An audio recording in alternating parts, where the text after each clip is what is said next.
we're going to take a few moments to talk about one of the most important components of ethical hacking, and that is the methodology. So we're going to do kind of an overview of what methodologies are out there, the idea behind using a methodology for hacking and penetration testing, and even what some common methodologies have in common.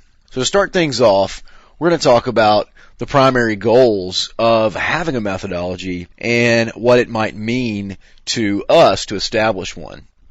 We're going to talk about some formal publications of security methodologies that are out there and some that might be good for you to adopt and kind of call your own for use.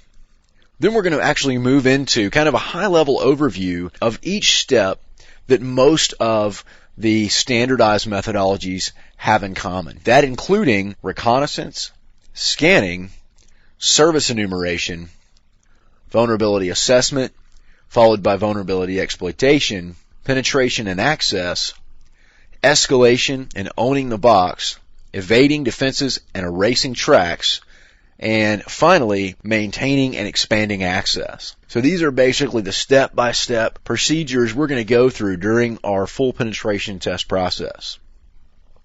So moving on into what are your goals? Again, we're going to define these goals, and having that methodology will be of use to us in obtaining those goals and reaching them. Depending on whether you're just looking for simple penetration and access, whether you're trying to steal specific information or mock steal that information, any denial of service activities, that can also be a goal as well as part of the process, or simply just to determine the vulnerabilities and how they might be exploited rather than going into a lot of detail and exploiting those explicitly.